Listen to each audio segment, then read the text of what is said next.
Esto es El Círculo Beatle. Música, información, anécdotas, datos y mucha bitlemanía en las voces de Tere Chacón, Arturo Espinosa y Marco Antonio Brito. Incorpórate a El Círculo Beatle. Hola amigos, ¿cómo están? Qué gusto saludarlos nuevamente. Este es tu programa, esta es tu emisión, El Círculo Beatle. Y el día de hoy, Arturo Espinosa, Marco Antonio Brito y una servidora Tere Chacón les vamos a presentar 4 temas relacionados con esos 4 de Liverpool: John, George, Paul y Ringo. Pero antes de pasarle el micrófono a Arturo, quiero recordarte que nosotros tenemos para ti 2 medios de comunicación fantásticos. El primero de ellos, www.elcirculobeatle.com, en donde encontrarás más de 900 artículos y textos relacionados con cualquier género musical. Entra, seguramente vas a encontrar uno o muchos, más bien muchos, que sean de tu gusto. Y ya que estás ahí, déjanos por favor tu correo electrónico para que en recibas una notificación cada vez que haya un texto o una columna nueva. Te va a gustar. También tenemos para ti, por si fuera poco lo anterior, una estación de radio 24/7, 365 días al año, con esa música que nos hace vibrar. SBC Radio, y puedes accesarla en www.sbc, que no es otra cosa más que el Círculo Beatle Corporativo.online. Entra, disfruta, déjanos tus comentarios. Y bueno, pues dicho todo lo anterior, Arturo, ¿cómo estás? Muy bien, Tere. Buenas noches, Marco. Buenas noches, Tere. Buenas noches a las personas que nos están escuchando en este momento en este programa de El Círculo Beatle. Y hoy tenemos 4 temas muy interesantes, 4 temas que les recomiendo que se queden a escuchar, porque va a estar muy bueno este programa. Por lo pronto paso los micrófonos a Marco Antonio Brito. Marco. ¿Qué tal? Muy buenos días, muy buenas tardes y muy buenas noches. Depende de la latitud y la longitud en donde nos estés escuchando. Un honor, como siempre, compartir con la jefa bitlera Tere Chacón, con Arturo Espinosa, docto conocedor de todos estos temas de los 4 de Liverpool, y pues yo aquí tratando de estudiar mucho para acercarme un poquito a su nivel. Gracias por permitirme estar aquí. Adelante, Tere. Muchas gracias, Marco. Pues, ¿qué les parece que iniciamos el día de hoy esta emisión del Círculo Beatle con una personalidad muy relacionada con esos 4 de Liverpool que lamentablemente falleció esta semana? Y es importante, amigos, que compartamos este tipo de noticias con ustedes, porque la realidad es que The Beatles estuvieron desde un principio rodeados de personas que fueron claves en su éxito, y por eso le rendimos homenaje. Así es, y en esta ocasión vamos a platicar de Tony Bramwell, que falleció hace algunos días atrás, y muchos se preguntarán, bueno, ¿quién fue Tony Bramwell?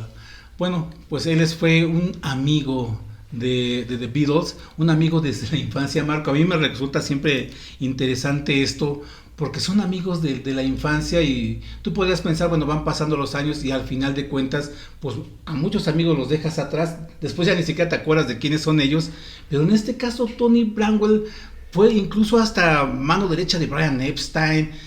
Trabajó con ellos, realizó videos musicales. Con el tiempo empezó también a descubrir a más grupos, se volvió, digamos, que un ejecutivo también de la empresa del grupo.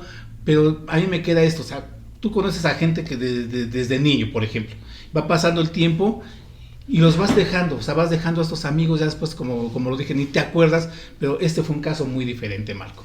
Claro, mira, lo interesante de la historia de Tony Bramwell es que arranca muy, muy temprano. A pesar de ser 3 años menor que George Harrison, pues era un compañero de juegos. Y también los hermanos McCartney, tanto Paul como Mike, estuvieron en contacto con él. Se hicieron de la misma palomilla, podríamos decir. Entonces desde ahí se conocen. Se dice que Tony Bramwell estuvo presente en aquella kermés en Woolton, donde el 6 de julio de 1957, donde se conocieron John Lennon y Paul McCartney. Entonces, bueno, pues está desde los meros inicios del grupo, conociendo a George Harrison, pues estuvo también más cerca. Hay que ir platicando de cómo se fue desenvolviendo esa amistad a lo largo del tiempo, que dejó de ser verdaderamente infantil a convertirse en uno de los personajes importantes alrededor de The Beatles. Así es, Marco. Y mira, habiendo nacido en Liverpool y habiendo sido contemporáneo no solo de The Beatles, sino de las bandas que se formaban, por ejemplo, Gerry and the Pacemakers, que era Jerry Marsden, y otro tipo de grupos y conjuntos musicales que sobresalían en la escena musical de Liverpool, pues claro que Tony Bramwell tuvo la oportunidad de conectar con todos. Y de hecho, cuando The Beatles regresaron de Hamburgo, él hizo un contacto directo porque escuchaba que la gente decía, se va a presentar en The Cavern Club un grupo alemán que viene. Pues no, eran The Beatles que regresaban de los meses que estuvieron presentándose en Hamburgo, y esto sirvió para que pudieran hacer una conexión que fue muy valiosa para él, porque cuando finalmente The Beatles se fueron a Londres, después de haber conseguido un contrato con la EMI, pues necesitaban de gente en la que confiaban para que trabajaran con ellos. Y qué mejor que pues un amigo de la infancia. Y ahora que mencionabas esto de Hamburgo, él fue el de los que pensaba que el grupo era un grupo alemán. O sea, todavía no sabía quién eran ellos. Y decían, pues The Beatles, y veía cómo estaba escrito y también pensaba que eran alemanes. Leyendo su biografía de Tony Bramwell, hay algo que me llama la atención y lo comentaba con Marco fuera del aire, que a mí sí me dio cosa el poner este dato de que él descubrió, por ejemplo, a grupos como Queen, porque sí como que me pegó un poco el que haya dicho la información de que los llevó para Apple, pero finalmente no quedaron en Apple y grabaron para Parlophone. Pero sí puede ser también esto cierto, porque recordemos que los primeros discos de Queen fueron para la empresa EMI. O sea, fueron para EMI, Marco, y ya después con el tiempo cambiaron ya de compañía discográfica.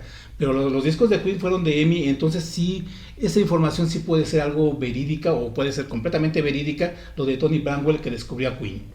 Mira, Queen se forma aproximadamente para 1970, ya había tenido algunos nombres anteriormente como agrupación musical, pero su gran salida al mercado se da hasta 1973 con ese famosísimo Killer Queen, con esa canción Killer Queen. Es interesante lo que estás mencionando porque así como que las fechas no cuajan. Pero te voy a platicar de unas fechas que sí cuajan. Desde 1957 y desde que Buddy Holly and the Crickets estuvieron en Inglaterra, Tony Bramwell tuvo la suerte de ganarse una entrada y que incluía un meet and greet con los Crickets y Buddy Holly. Entonces estaban así como que muy celosos, pero ahí fue cuando se empezó a relacionar bien con Paul. También otra cosa que sí es cierta de él es de que llevó la guitarra de Jerry Marsden, como que fue el cargaguitarras para las primeras tocadas de ellos, y de ahí consiguió un trabajo y dijo, bueno, si pude haber hecho esto con Gerry and the Pacemakers, ¿por qué no lo puedo hacer también con The Beatles? Y también se ofreció a llevar la guitarra de George Harrison y mira hasta dónde fue a dártele.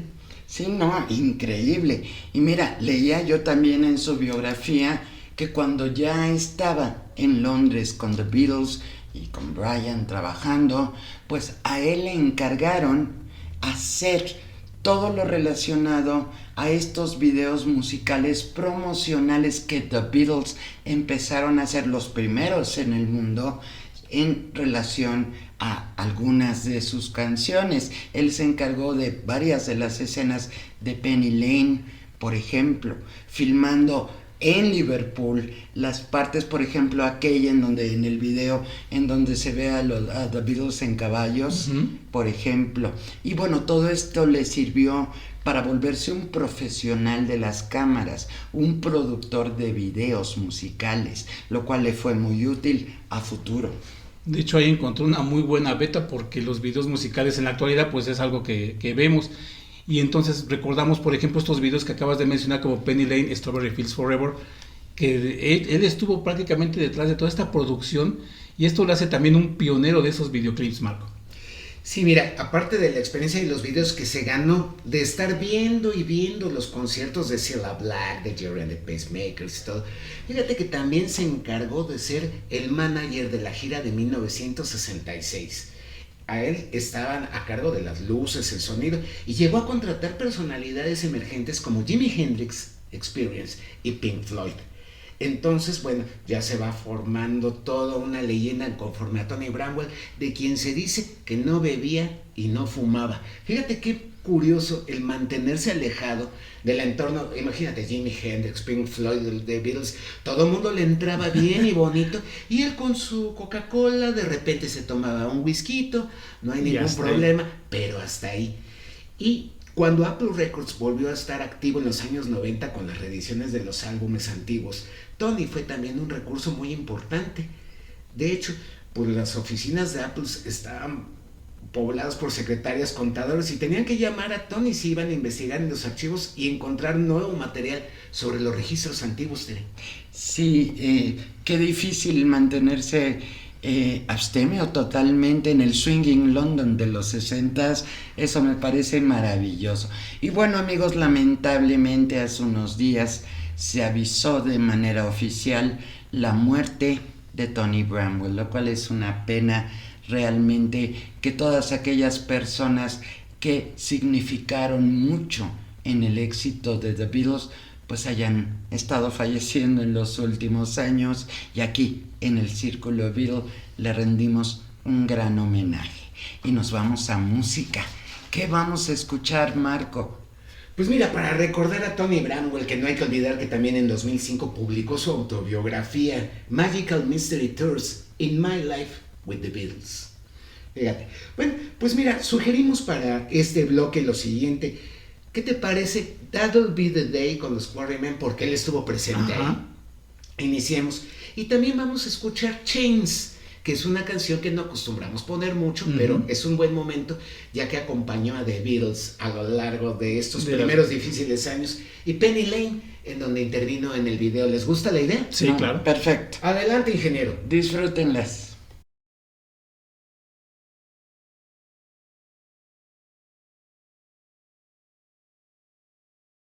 Y amigos, esperamos que hayan disfrutado estas canciones asociadas a Tony Bramwell, que falleció hace unos días. Y bueno, pues qué lamentable para todos nosotros los que estudiamos la vida, el éxito, el legado y la música de The Beatles. Y ahora, como segundo tema en este bloque número 2, les queremos hablar de un álbum fabuloso, uno de mis álbumes consentidos, el álbum Cloud9 de George Harrison, que fue su álbum número 11 y que se publicó en noviembre de 1987. Arturo. Claro que sí, Tere, uno de los discos de George Harrison que cuando se hacen estos rankings de los mejores discos de Harrison ocupa obviamente los puestos más altos. Si no es que el segundo lugar, porque el primero obviamente es All Things Must Pass.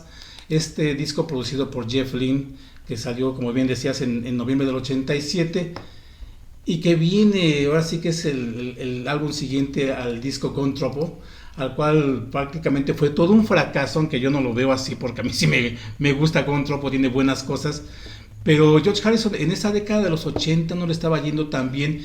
Se supone que para ese momento George Harrison prefirió mejor irse a hacer películas que a dedicarse a la música, pero hay un suceso que a mí me gusta mencionar, que es a mitad de 1987 Harrison y Ringo Starr se presentan en este concierto del Princess Trust, que se lo lleva cada año en Inglaterra, en Londres, en donde George Harrison toca con Ringo Starr un par de canciones, pero en una de ellas está Jeff Lynne, y tiene este encuentro con Jeff Lynne y empiezan ahora sí que la plática esta, y Harrison decide que Jeff Lynne le produzca este disco, y Marco, queda un gran disco, el Cloud9.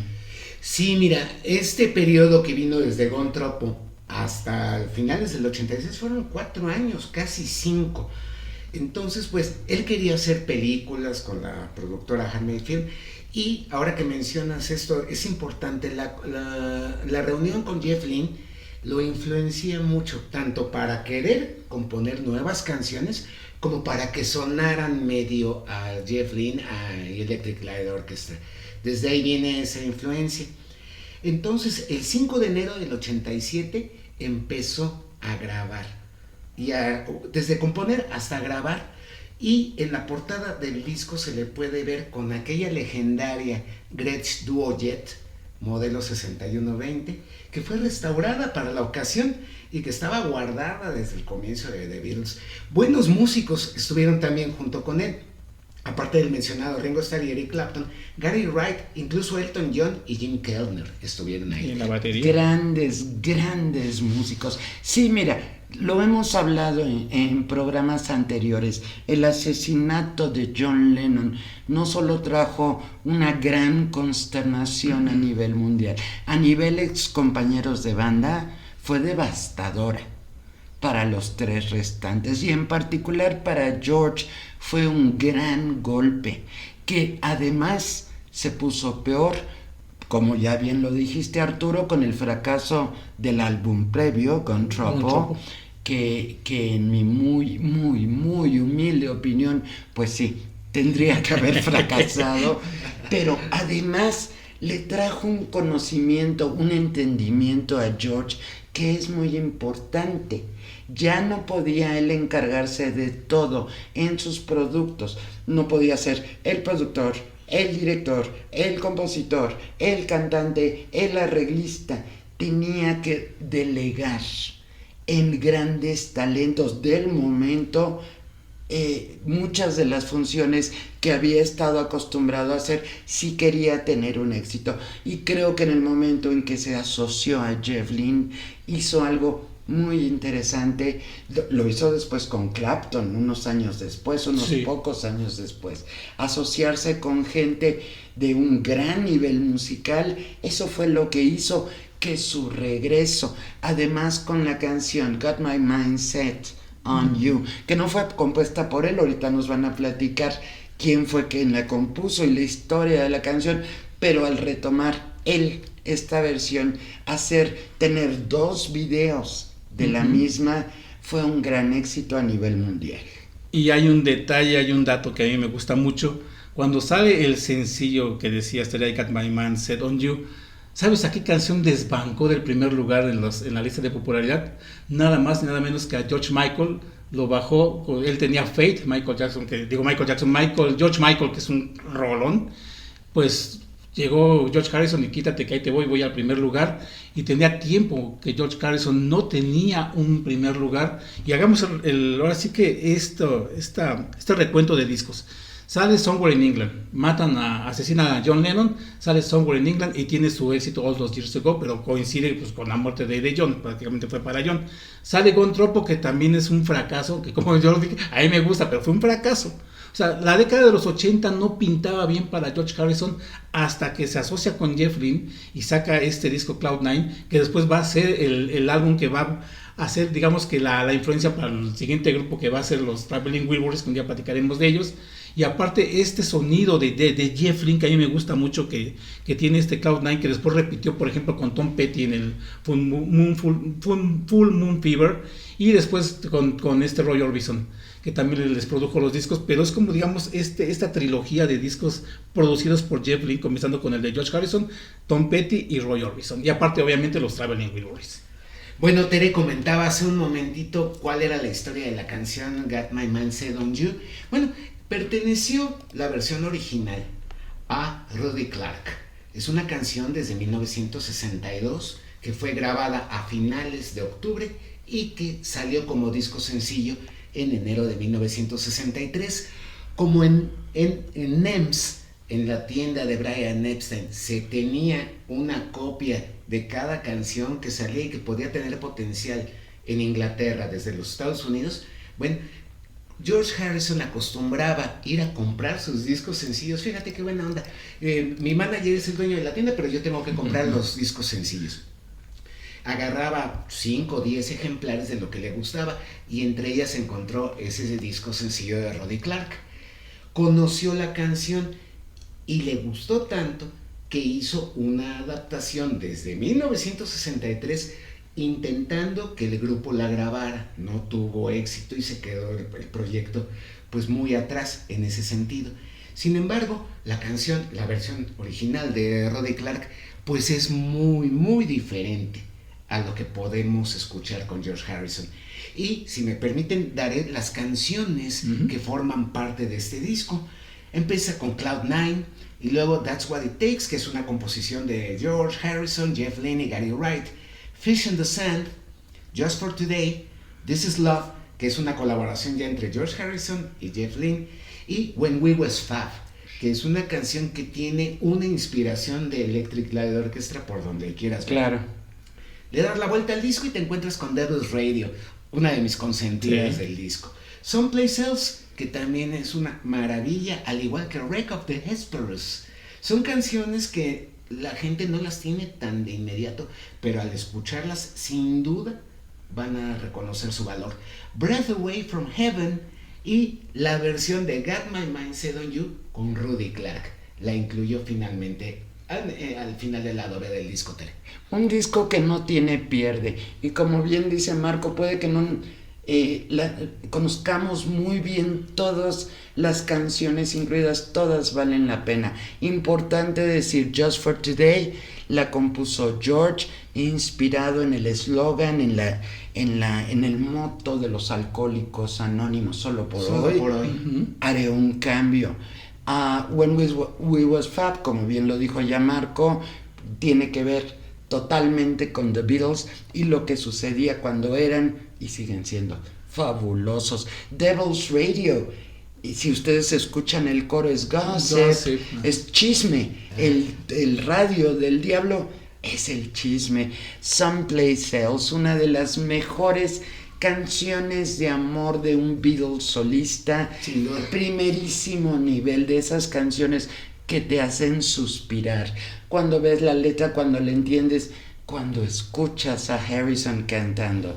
Y por supuesto, Wreck of the Hesperus, el hundimiento de un barco, en donde George habla y deja saber que su barco, su vida, su persona sufrieron hundimientos como ha sucedido con las vidas de todos nosotros. Y bueno, pues hubo una reedición en 2004 y en estas, gran decisión Dani, gran decisión Olivia, Shanghai Surprise, que es la canción de la película del mismo título, sí, que fue protagonizada por Madonna y Sean Penn, que andaban en ese momento, y Zig Zag, que dentro de esta película es la escena en donde está George haciendo un cameo dirigiendo la orquesta. Es maravillosa y bueno, pues no se lo pierdan. Era la cara 2 de precisamente de When We Was Fab. Maravilloso. Y antes de ir a canciones, déjenme recomendarles que vean los 2 videos que salieron de este disco, Got My Mind Set on You y sobre todo When We Was Fab, que en este video chequen todas estas referencias que hace George a The Beatles. En una parte aparece una morsa, obviamente tocando el bajo de manera zurda también, obviamente es Paul McCartney. Ringo Starr aparece en el video también con George, y hay un momento en el cual sale Elton John, Elton John pasa por la pantalla y lleva el disco de Mind Games de John Lennon. Chequen este dato, porque ahí están prácticamente los 4 Beatles en este video. Y vamos a canciones, vamos a escuchar en este momento las canciones, precisamente Got My Man Set on You, que fue el primer sencillo, también When We Was Fab, que también fue el segundo sencillo de este álbum, y vamos a escuchar para finalizar esta canción llamada Someplace Else. Adelante, ingeniero.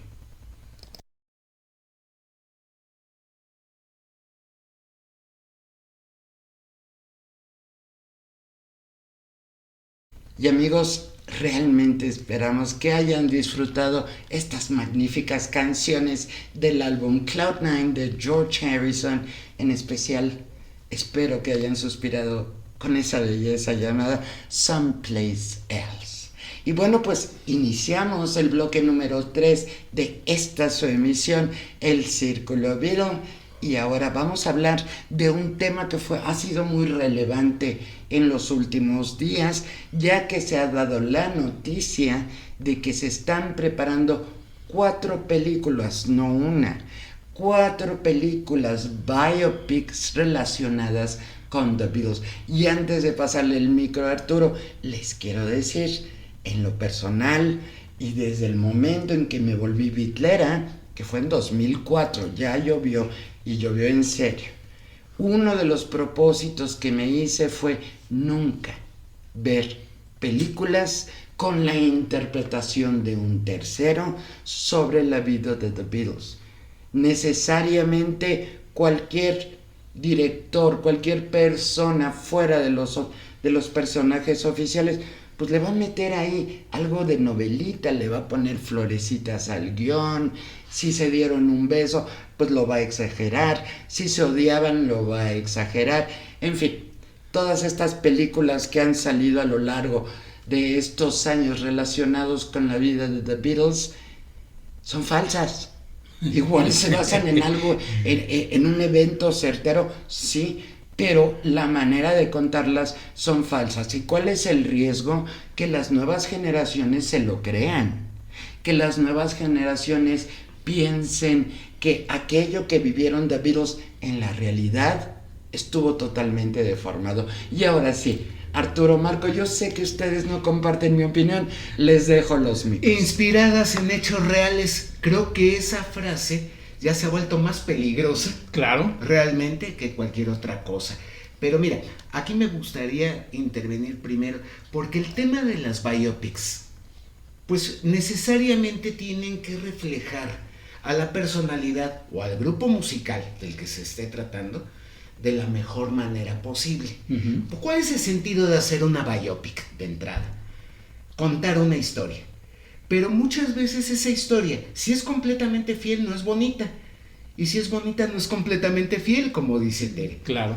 Entonces, ¿cuál es el sentido, primero que nada, de hacer una biopic? Dejar un testimonio, un punto de vista de cómo eran las cosas. El peligro está en creérselo a totalidad. Por eso, yo sí me uno a lo que piensas tú, Tere, en decir, no se la crean, no es así. Pero tampoco podemos quitarle mérito a muy buenas biopics que hemos visto últimamente, como Rocketman o como Bohemian Rhapsody.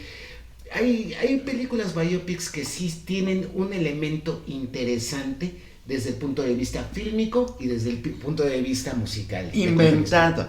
Claro. Inventado. Y es claro. que lo acabo de decir, Marco, están inspiradas en hechos reales. Y aquí tiene razón Marco, Tere. Y vamos a poner ejemplos rápido antes de pasar a los datos de estas 4 películas que se van a hacer de The Beatles, dirigidas por un buen director. Sam Mendes es un buen director nominado al Oscar, ganador del Oscar, es un director británico que ha hecho películas como American Beauty y las películas de James Bond, estas con Daniel Craig. Pero Spectre y Skyfall, ¿verdad? Skyfall, sí, y son de Sam Mendes y son de las mejores.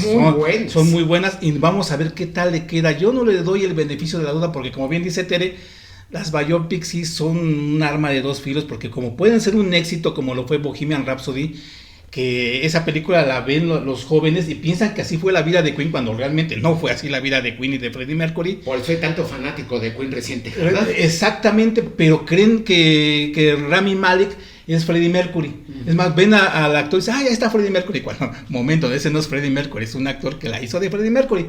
Y está el caso de los fracasos recientes. La película de Bob Marley, que no le fue nada bien, y esta película que están haciendo de esta cantante Amy Winehouse, que ya había un documental, pero está la biopic y tampoco le ha ido muy bien a esta película. En el caso de Rocketman, que también es, digamos que entre comillas reciente, esto es interesante porque Elton John la produjo. Dice Elton John, vamos a contar nuestra vida, no vamos a ocultar nada, pero lo que hace Elton John con Rocketman es que la convierte en un musical. Y eso sí le da cierto valor. Pero, por ejemplo, en esta película de que va a ser Sam Mendes, que van a hacer 4 películas y cada una con el punto de vista de Lennon, de McCartney, de George Harrison y de Ringo Starr. O sea, ¿qué es lo que vamos a ver en las 4 películas? O sea, vamos a ver las mismas escenas contadas por el mismo punto de vista, pues ya sea de John, de Paul, de George, o qué va a ser, o sea, o van a contar las historias por separado. No sabemos qué va a pasar con estas películas, pero como bien dice Sam Mendes, va a ser algo que no se había hecho antes. 4 películas sobre el mismo tema, que en este caso es la Beatlemanía. Pero, perdón, vamos a poner las cosas como deben de ser. Algo que no se había hecho antes, perdón, acabamos de ver la serie de Paco Stanley, en donde son 6 puntos de vista diferentes, o sea, no es de que no se haya hecho antes. Ahí sí estoy en desacuerdo con lo que dice Sam Mendes. Pero también algo que nos llena de incertidumbre es el parecido real de los actores contra el personaje que van a interpretar. Yo creo que tiene que existir una situación en donde la caracterización tenga que ser muy, muy, muy buena, porque si tú ves las fotos de Harris Dickinson, que hace a John Lennon, de Paul Mescal, que hace a Paul, y sobre todo de Charlie Rowe, que hace a George Harrison, no se les parecen en nada. Quizás al que veo un poquito más parecido es a Barry Keoghan, que hace a Ringo, pero es muy poquito. Entonces la caracterización tiene que jugar un papel determinante, Arturo, Tere, para que esto pueda ser creíble y para que no vaya a quedar como una muy buena intención y un gran fracaso, porque está creando mucha expectación. Y realmente lo acabas de decir. Tú cuando vas a ver una biopic, ¿qué es lo primero que te viene a la mente cuando ves al personaje? Es que no se parece a John Lennon, ¿no? Se parece a Paul McCartney. Y es algo en lo que te fijas. Sí, cuando ves Bohemian Rhapsody dices, bueno, el que hace de Brian May, este actor, se parece a Brian May. El de Roger Taylor se parece a Roger Taylor. Rami Malek le da un aire a Freddie Mercury. Pero no sé cómo vayan a caracterizar, por ejemplo, a Barry Keoghan, que es un gran actor. Incluso creo que estuvo nominado por esta película de Los Fantasmas de la Isla, que le pusieron aquí en México. The Banshees of Inisherin. Es Los Fantasmas de la Isla, que es una gran película. Pero no sé cómo vaya a ser su caracterización, si se va a parecer finalmente a Ringo. En el caso también de Charlie Rowe, o sea, ¿se parece a George Harrison? Paul Mescal es un gran actor, lo vimos en esta película llamada After Sun, que es un película, a mí me gusta muchísimo. Pero yo lo veo y no le veo parecido a Paul McCartney. Es que los actores también tienen que elegirlos y sobre todo caracterizarlos bien. Les voy a poner un ejemplo de alguien que es un actorazo y aunque no lo maquillaron para que se pareciera lo hizo bien, que es el caso de Anthony Hopkins. Si ustedes tienen la oportunidad de ver la película de Nixon, Anthony Hopkins no le ponen ni siquiera así maquillaje y todo, pero como es un excelente actor, claro, lo ves y dices, es Richard Nixon. Aquí no creo que a estos jóvenes los vean y digan, yo estoy viendo a Paul McCartney, ¿no? Y te la cuento de otra manera. Yo tengo mucho agrado por biopics como Beyond the Sea, en donde Kevin Spacey es una calca de Bobby Darin. O sea, se ven exactamente igual, la forma de hablar, la forma de los manerismos. Entonces a mí me gusta que sí se parezcan cuando menos. Otro caso también, en Two of Us de Michael Lindsay Hogg, vimos a un John Lennon y un Paul McCartney bastante creíbles. En The Jersey Boys vimos a un Frankie Valli y a su grupo de Four Seasons muy creíbles, contados desde la atmósfera del musical también, tanto la de Beyond the Sea como la de Jersey Boys. Pero ese tipo de biopics son las que creo yo que tienen más influencia sobre el público, Arturo. Claro que sí, y aparte los directores, Marco. ¿Quién dirige Jersey Boys? Pues Clint Eastwood. Clint Eastwood, ni más ni menos. Así que está destinada a ser una muy buena película. Pero sí, a ver qué tal le queda a Sam Mendes. Sam Mendes para mí es uno de los grandes directores, pero a ver qué tal le queda. Y son 4 películas, o sea, todavía si fuera una, bueno, pensaríamos, va a quedar pues bien, va a estar bien, pero 4 películas es un gran paquete hacer eso. Pues se habla de que en el 2027 empezaremos a saber de qué diablos se trata todo esto. Esperemos que no nos quedemos con la idea, o las nuevas generaciones se queden con la idea que John y Paul fueron amigos y se vieron cada fin de semana durante los 70s, ¿verdad? O como en Backbeat, ¿no? ¿Se acuerdan de esa película? Backbeat también es buena película. Entretenida para un domingo en la mañana. Realmente, si nos ponemos a pensar, no fue la historia verdadera que sucedió en Hamburgo, pero sí es una historia simpática, agradable, con buenos actores británicos.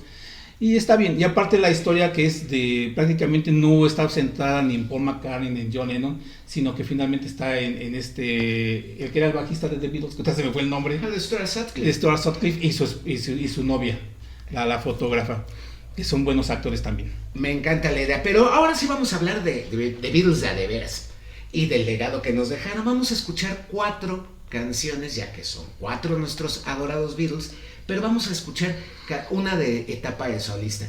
Iniciamos con Jet. ¿Qué te parece? Gran canción. Del Man on the Run. Sí. Jealous Guy, una canción que también no ponemos mucho por aquí, pero que es bastante buena. Sí. Y que inició su historia como Child of Nature, ¿o cómo se llamaba? Sí, en el 68 esa se compuso ahí en la India. Con el Maharishi. Y hablando de la India, Bangladesh, vamos a escuchar a George Harrison con esa canción. Y un remake de 1975 de Ringo Starr, Only You, de Buck Ram. ¿Les escuchamos? Disfrútenlas.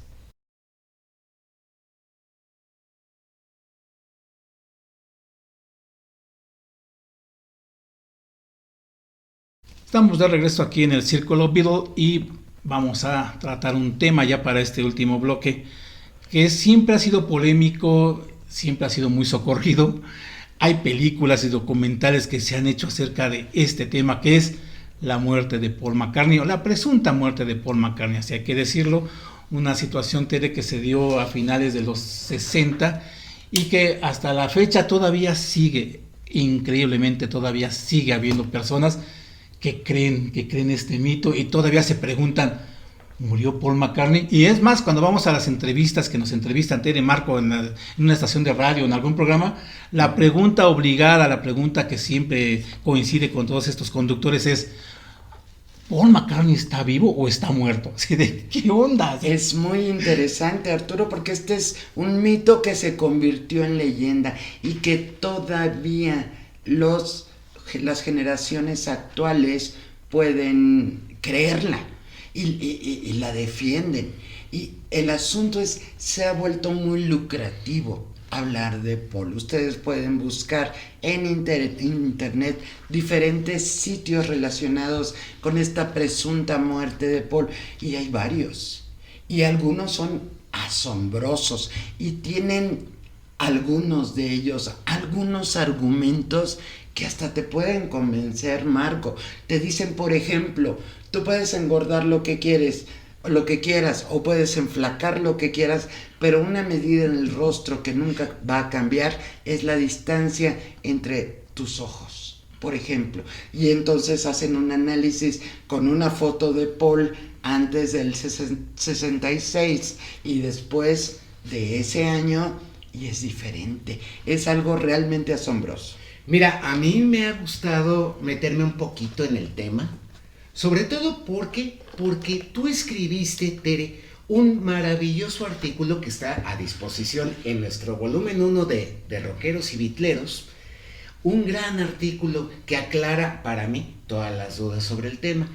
El espacio aire que tenemos ahora pues no nos permite entrar a todo el detalle de esa columna fabulosa que escribiste, pero a mí me queda siempre este tema de lo de la duda razonable. Como me gusta mucho ver series de abogados, la ley y el orden. La ley y el orden, los suits, hay que sembrar la duda razonable.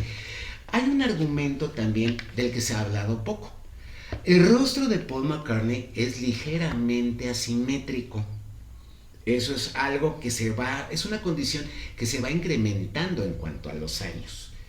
Nada más quiero que me digan si el señor Campbell tiene el rostro asimétrico. O, te la cuento mejor, si es de que encontraste en un concurso radial secreto en la ciudad de Los Ángeles rápidamente a un tipo con todas las características de Paul McCartney, que fuera multiinstrumentalista, que fuera igualito a él, que nadie supiera del concurso y que estuviera listo en cuestión de días. Tere, ¿cómo ves eso? Pues mira, yo lo veo muy interesante. Como bien mencionaste en nuestro libro de Rockeros y Bitleros volumen 1, ahí está el artículo que yo escribí y que me tardé años en conjuntar la información que les presento y mejor aún les digo quién inició este rumor, porque indudablemente tenía un propósito. Y antes de que hable más al respecto de lo que yo les puse, les quiero preguntar, Arturo, Marco, a ustedes, amigos que nos están escuchando, ¿a quién le podría beneficiar un rumor de una mentira relacionada con la muerte de Paul? Esto, importante decir, se dio en 69, aunque el rumor dice que la muerte de Paul fue en 66. En 69 es cuando en Estados Unidos un locutor empieza a difundir esta información. El famoso Ross Gibb. Exactamente. Y el asunto es, ¿por qué en Estados Unidos? ¿Hay una razón? Sí la hay. Y tiene que ver con la pregunta que les acabo de hacer. ¿A quién va a beneficiar? ¿Cuál de los 4 Beatles tenía a alguien en su entorno cercano que tuviera los contactos necesarios para hacer que un rumor así? Porque además, esta estación en la cual trabajaba este locutor no era de Nueva York, no era de Chicago, no, era de una ciudad pequeña. Y es muy interesante cómo algo así se pudo volver global en un tiempo récord. Entonces hay que preguntarnos, ¿cómo fue posible que algo tan pequeño, de un lugar tan pequeño, se hizo del dominio público en menos de un año y generó cualquier cantidad de expectativas? ¿A quién le convenía dejar a Paul, que por cierto acababa de comprar acciones de la música de The Beatles, a espaldas de John y a espaldas de sus compañeros de banda, que por cierto estaba anunciando su interés de salirse del grupo, y a quien Alan Klein le pidió que no lo hiciera público porque después John iba a pedir su salida? Y aparte, como bien dices, sí es algo extraño porque esto ocurre en Estados Unidos. Este locutor Ross Gibb, lo primero que hace es invitar a la gente a que escuche la canción de Revolution 9 y diga, no, pues pongan al revés y van a escuchar por ahí mensajes ocultos. Y con ello inventó una moda nefasta, no, sí. Eso de reproducir discos al revés. Para escuchar mensajes satánicos, no tanto de la muerte de John, pero sí mensajes satánicos. Y aparte invitaba a que compararan los discos del grupo para que siguieran ciertas pistas sobre la muerte de Paul McCartney, porque decía, no, pues ahí están diciendo la muerte de Paul, ahí vienen los datos, ahí están las pistas para que ustedes vayan siguiendo. Compren Magical Mystery Tour, venía incluso hasta una canción que era, según era un número telefónico, y la gente marcaba ese número, y pues se llevaba unas sorpresas, ¿no? Pero sí es cierto, surge en Estados Unidos. Uno pensaría, bueno, puede ser en Inglaterra, ¿no? Si se dieron cuenta de que no era Paul, pero fue en Estados Unidos, en la ciudad de Michigan, un locutor local, y precisamente da esta información. Escuchen Revolution 9 y pongan al revés y van a descubrir las pistas de que Paul McCartney está muerto. Hay un documental en YouTube que se llama El Testamento de George Harrison, pueden checarlo, está subtitulado, en el cual también todas estas pistas las hacen en un documental, pero las fechas están equivocadas. Y no es George Harrison, por supuesto. No, obviamente, pero dan el cassette, porque a este productor le llega en un sobre un cassette grabado según por George Harrison, lo manda a analizar, pero no es concluyente la prueba. O sea, no sabemos si George Harrison va a ser o no George, si no es George Harrison. Pero es curioso porque, por ejemplo, da datos ahora sí que tan extraños como Paul McCartney murió en 1966. Y entonces empieza a dar las pistas de las canciones y dice, la primera pista es Yesterday. O sea, pero Yesterday salió en el año de 1965, o sea, que tiene que salir en 1966. Y va dando estas pistas que son, digamos que los años están atrasados, después se le adelantan, pero finalmente es muy curioso. Les recomiendo que vean El Testamento de George Harrison, que no George Harrison, es una grabación que mandó George Harrison, pero no es concluyente. Marco. Ahora mira, hay que entender los contextos en donde se desarrollan todas las informaciones. En la ciudad de Dearborn, Michigan, que es donde sucede esto, entendamos que Michigan es un estado fabril, es un estado que producía los automóviles de las 3 grandes armadoras, que tenía bastantes rubros relacionados a los automóviles y tuvo la fortuna de ser hogar del movimiento Motown. Sí, Detroit, todo eso. Así es, en Detroit. Ahora, la cuestión es Dearborn, Michigan. un pueblo que ya estaba perdiendo empleos, un pueblo que estaba ya a la baja porque estaba bajando la producción de los automóviles y todos ellos dependían en mayor o menor medida de eso. Entonces se dan el lujo de, en un pueblito así de onda Falfurrias, Texas, polvoso, así que ves que van, bueno, aquí en este caso lluvioso, bueno, un estudiante de la Universidad del Este de Michigan, que se identificó como Tom y pues qué cómodo, ¿verdad? Nunca dio su apellido, dijo que reprodujera la canción Revolution 9. Y de ahí vino el tema, porque se afirmaba que se escuchaba Turn Me On Dead Man, Turn Me On Dead Man. Y luego, 2 días después, en el periodiquito local, que hablaba también de la carnicería de la esquina y todo esto, nos dice, nuevas pruebas, Paul McCartney ha muerto. Nuevas pruebas salen a la luz.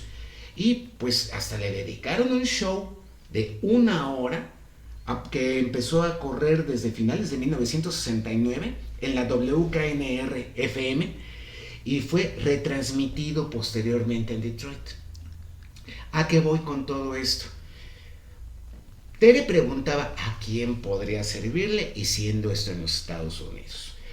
Yo creo que pues es así como que aventurado decir, pues Allen Klein, Yoko Ono, todo ese tipo de cosas. Ya se estaban separando de Beatles, ya era una etapa en la que ya no había nada realmente entre ellos. ¿Por qué reavivar esas flamas?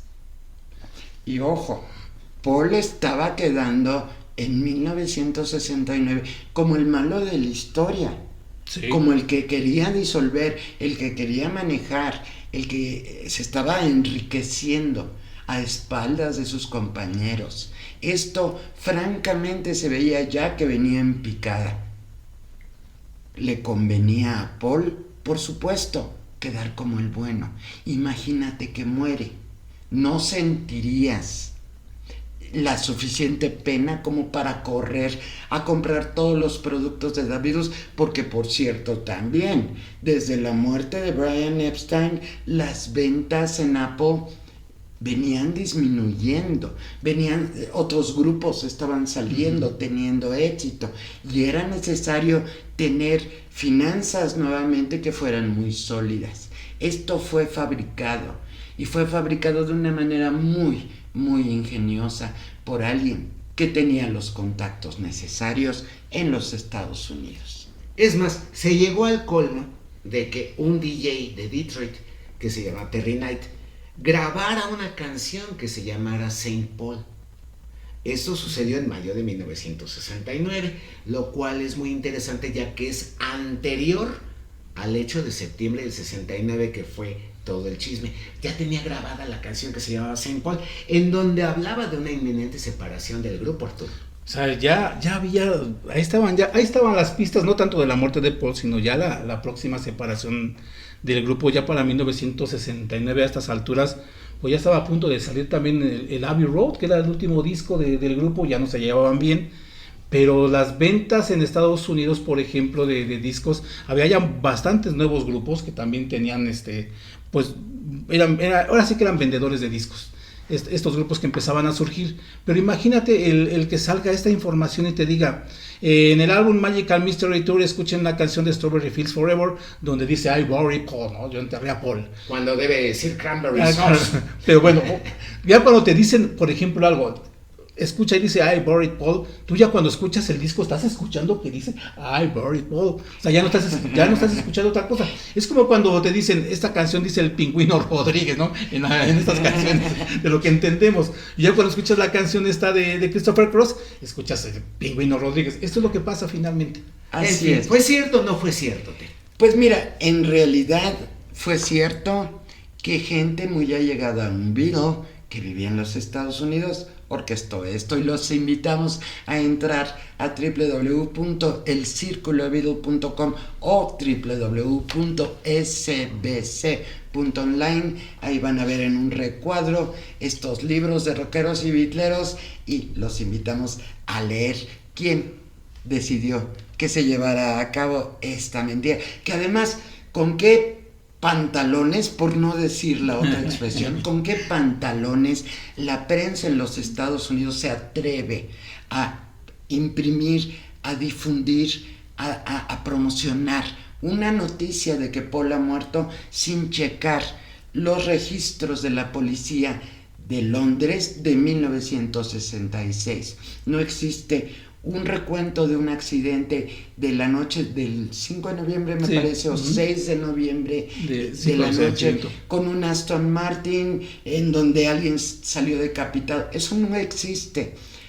Nadie, la prensa profesional, qué pena que no se tomó el tiempo para ver si lo que estaba difundiendo era verdad o no. ¿Y qué creen, amigos? ¿Qué creen, Arturo, Marco? Ya nos vamos. Bueno, pues ahora sí que nos escuchamos la próxima semana. Quédese con la programación de SBS Radio y la próxima semana tendremos otros temas bitleros. Y por favor, vean este documental que está en YouTube y se van a morir de la risa. Marco. Bueno, pues yo me despido diciendo las canciones con las que vamos a finalizar esta emisión. Muy bien.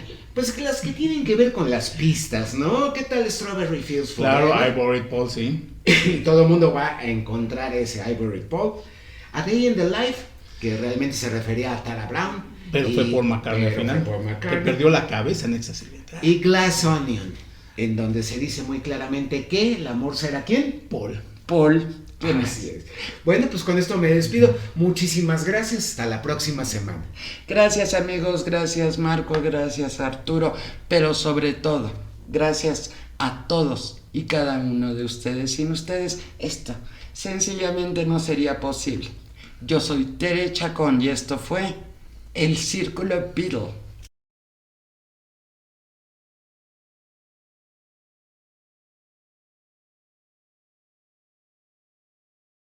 Estuviste en El Círculo Beatle.